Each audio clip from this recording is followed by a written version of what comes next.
میں نے کہا کہ آج حضور علیہ السلام کے گھر ان کی بیٹی کو بیٹا آیا ہے، ہم مبارکباد دینے جا رہے ہیں۔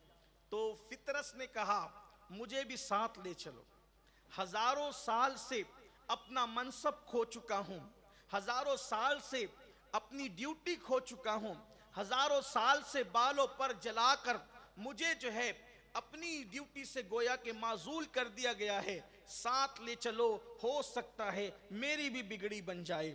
یا رسول اللہ صلی اللہ علیہ وآلہ وسلم، فطرس حاضر ہے اور وہ بھی مبارکباد پیش کرنا چاہتا ہے۔ پھر میرے آقا علیہ السلام نے فطرت کی طرف توجہ فرمائی۔ فطرس نے عرض کیا یا رسول اللہ میری طرف سے بھی مبارکباد، آپ کے یہاں شہزادہ آیا ہے۔ آقا اس خوشی کے موقع پر مجھ پر بھی کرم کی نظر فرما دیں، مجھ پر بھی کرم کی نظر فرما دے، مجھ پہ بھی چشم کرم اے شہ والا کرنا، مجھ پہ بھی چشم کرم اے شہ والا کرنا۔ یا رسول اللہ کرم کی چشم مجھ پر بھی ہو جائے۔ اور کون سی چشم کرم؟ جس طرف اٹھ گئی دم میں دم آ گیا، سبحان اللہ، اس نگاہ عنایت پہ سبحان لاکھوں اللہ، سلام۔ سبحان اللہ اکبر۔ فطرس نے عرض کیا کہ یا رسول اللہ شہزادے کی ولادت ہوئی ہے، مجھ پر بھی چشم کرم فرما دیں، رب کی بارگاہ میں سفارش کر دیں۔ ہزاروں سال بیتے، میں جب اپنے منصب پر تھا، اللہ نے بڑے مرتبے عطا کیے تھے، لیکن جب میں نے آسمان سے زمین کی طرف دیکھا، تھوڑا توجہ کریں، فطرس کے معزول ہونے کی وجہ کیا ہے؟ اس میں بھی اپنے لیے بہت عبرت کی بات ہے۔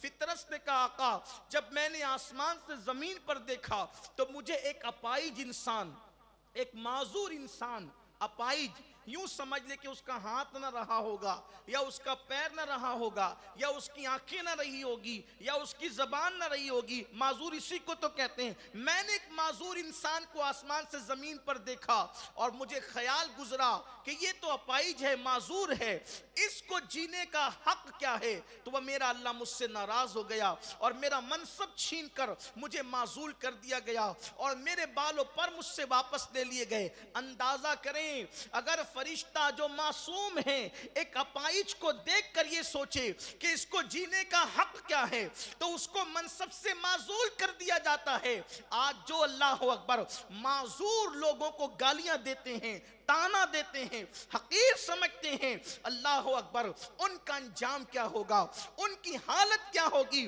معذوروں پہ ظلم کیا جاتا ہے، انہیں حقیر سمجھا جاتا ہے، اللہ اکبر۔ تو فطرس کہتا ہے آقا پھر میرے بالوں پر مجھ سے چھین لیے گئے۔ میرے آقا کریم صلی اللہ علیہ وآلہ وسلم نے رب کی بارگاہ میں عرضی پیش کی، مولا فطرس کی خطا کو معاف کر دے، اس کی لغزش کو معاف کر دے۔ جواب آیا، جبریل کہتے ہیں آقا رب کی طرف سے جواب یہ ہے کہ حسین کو جس کپڑے میں لپٹا گیا ہے وہ کپڑا فطرت سے مس کر دیا جائے، اللہ اس کو اس کا منصب دوبارہ عطا فرما دے۔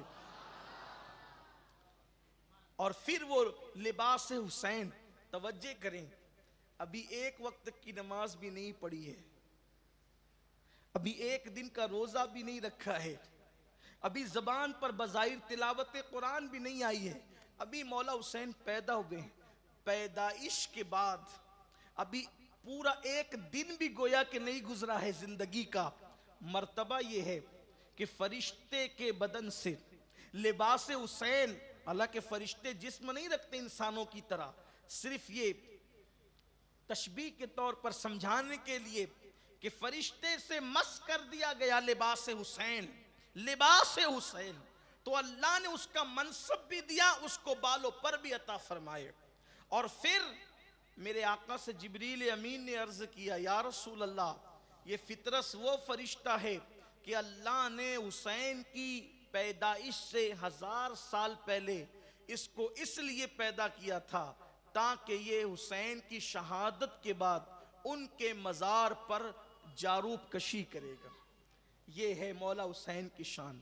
اب مولا حسین پاک کی ولادت پر پھر وہ میں جو بیان کر چکا کہ جبریل علیہ السلام نے شہادت کی بھی خبر دی، حضور علیہ السلام نے اذان پڑھی اور جو ہے وہ گھٹی دی۔ جب کوئی بچہ پیدا ہوتا ہے تو اس کو گھٹی دی جاتی ہے، کائے سے کوئی کھجور چبا کر دیتا ہے، کوئی شہد چٹاتا ہے، لیکن قربان کسی کو گھٹی ملی تو کھجور چبا کر، کسی کو گھٹی ملی تو شہد چٹا کر، مولا حسین کو گھٹی، اللہ اکبر، حضور نے اپنی زبان امام حسین کے منہ میں دے دی۔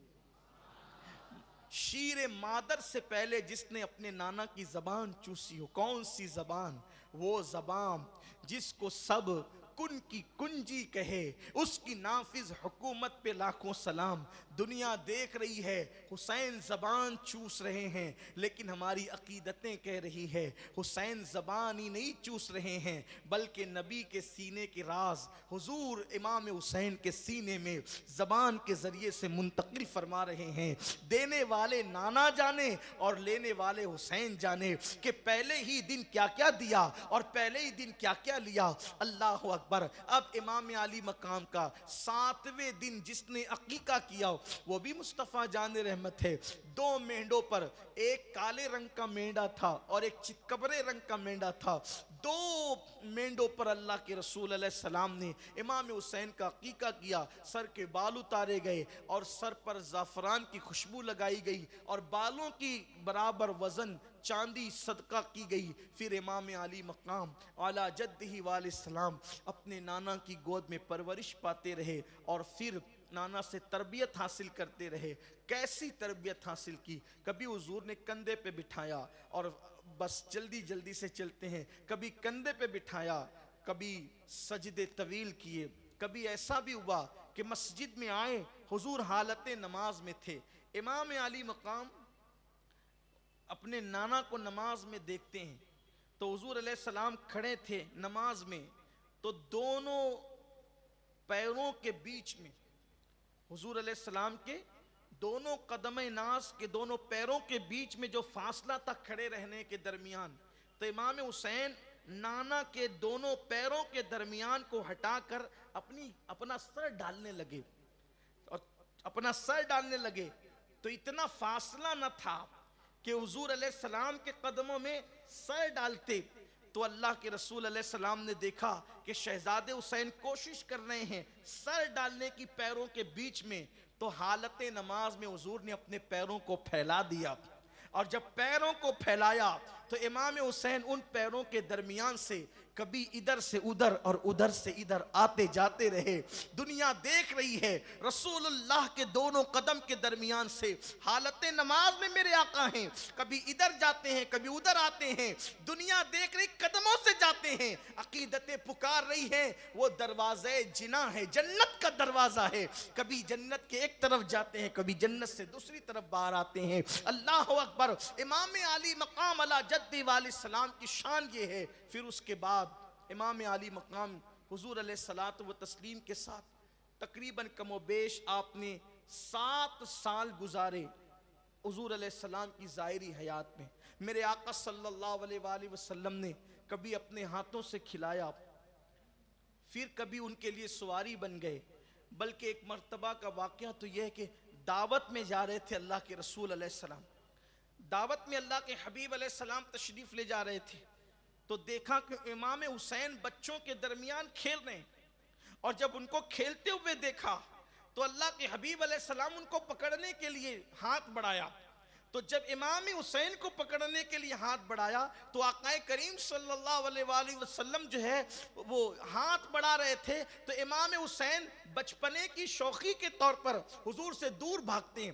جب وہ دور بھاگے حضور کے ہاتھ بڑھانے پر تو اللہ کے حبیب صلی اللہ علیہ وآلہ وسلم بھی جو ہے ان کے پیچھے شان نبوت کے ساتھ دوڑے جیسا کہ حضور کی شان ہے، اور وہ دوڑتے رہے، حضور ان کے پیچھے جاتے رہے، آخر کے پکڑ لیا اللہ کے رسول علیہ السلام نے، اور پکڑنے کے بعد پھر ایک ہاتھ گردن پکڑی اور ایک ہاتھ سے جو ہے وہ تھوڑی پکڑی، یعنی یہ حصہ گردن کا حصہ تصور میں لائیں، حدیث پاک کو تصور میں لائیں، اس منظر کو تصور میں لائیں، حبیب خدا جو ہے جا رہے ہیں دعوت کی طرف، میدان میں حسین پر بچوں کے ساتھ کھیل رہے ہیں، آقا علیہ السلام پکڑنا چاہتے ہیں، وہ آگے بڑھتے ہیں، شوخی کرتے ہیں، اور پھر اس کے بعد حضور دوڑتے ہیں اور امام علی مقام کو پکڑتے ہیں، اور پکڑ پڑھنے کے بعد ایک ہاتھ میں گردن, دوسرے ہاتھ میں تھوڑی, اور تھوڑی لے کر کے میرے آقا علیہ السلام اور یہ صحابہ کے سامنے کہتے ہیں لوگوں میں اس سے محبت کرتا ہوں اور اتنا پیار کرتا ہوں. پھر بیان فرمایا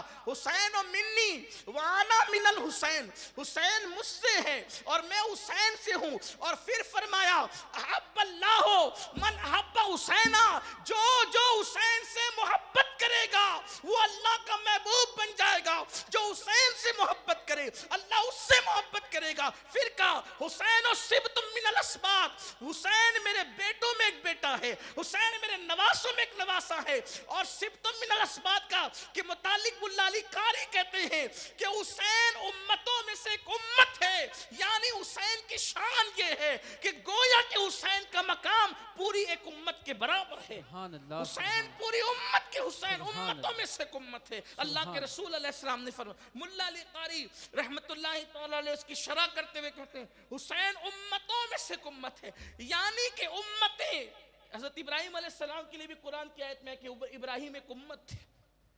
ملا علی قاری یہاں پر شرح کرتے ہوئے کوٹ کرتے ہیں کہ حضرت ابراہیم علیہ السلام کو بھی ایک امت کہا گیا.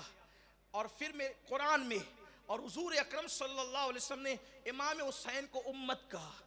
امت یعنی کہ اسباط کا ایک ترجمہ ملا علی قاری نے شرح کرتے ہوئے کہا کہ گویا کہ حسین پورا ایک قبیلہ ہے, اور اللہ کے حبیب علیہ السلام نے قبیلہ کہہ کر ذات حسین کو یہ بیان کر دیا, یعنی میرے حسین سے اتنی اولادیں پیدا ہوگی کثرت کے ساتھ کہ تنہا حسین کا پورا ایک قبیلہ ہو جائے گا, کثرت کے ساتھ اولاد ہوگی. دیکھیں یہ بھی غیب کی خبر پوری ہوئی. تو فرمایا احب اللہ من احب حسینا, جو حسین سے محبت کرے گا اللہ اس سے محبت کرے گا. اور کیا کہا میں حسین سے پیار کرتا ہوں, میں حسین سے محبت کرتا ہوں. آقا علیہ الصلوۃ والتسلیم سے کسی نے پوچھا یا رسول اللہ صلی اللہ علیہ وآلہ وسلم آپ سب سے زیادہ کس سے پیار کرتے ہیں؟ تو سرکار نے فرمایا سب سے زیادہ پیار میں میرے حسین سے کرتا ہوں. اب آپ مجھے بتائیں جس کو محبوب خدا ہونے کا شرف حاصل ہو, جو خدا کے محبوب کا محبوب ہو, اب اس پر کوئی بیان ہو سکتا ہے؟ کیسے بیان ہوگا؟ اس لیے کہ استاد زمن تو کہتے ہیں کہ اس کا تو بیان ہی نہیں ہے. جس کو حضور محبوب بنائے, جس کو حضور چاہیں, اس کا بیان کیسے ہو سکتا ہے؟ کیسے بیان ہو سکتا ہے؟ وہ کہتے ہیں اللہ کا محبوب بنے جو تمہیں چاہے. مقام حسین دیکھ لو, استاد زمن سے سیکھو کس شان سے بیان کریں. اللہ کا محبوب بنے جو تمہیں چاہے, اور اس کا تو بیان ہی نہیں ہے, تم جسے چاہو. سبحان اللہ, سبحان سبحان اللہ. حضور جس کو چاہیں سبحان اللہ. اور اس شان سے چاہیں کہ کہیں کہ حسین منی,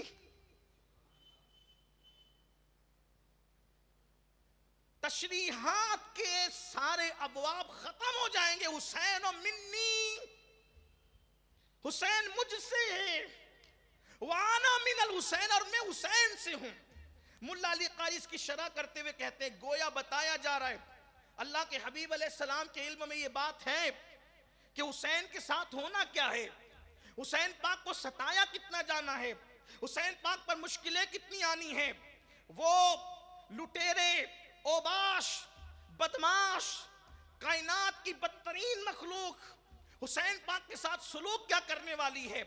پانی بند ہونا ہے حسین پر, گھر کا بے گھر کرنا ہے حسین کو, مجبور کرنا ہے حسین کو, ان کی اولاد کو ان کے سامنے ذبح کیا جائے گا. یہ سب کچھ کیا جائے گا, کریں گے کلمہ پڑھنے والے.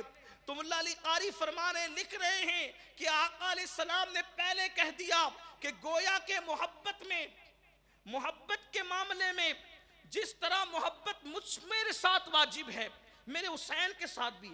جس نے اس سے محبت کی اس نے مجھ سے محبت کی, جس نے اس سے جنگ کی اس نے مجھ سے جنگ کی, جس نے اس سے دشمنی کی اس نے مجھ سے دشمنی کی, جس نے اس سے عداوت کی اس نے مجھ سے عداوت کی.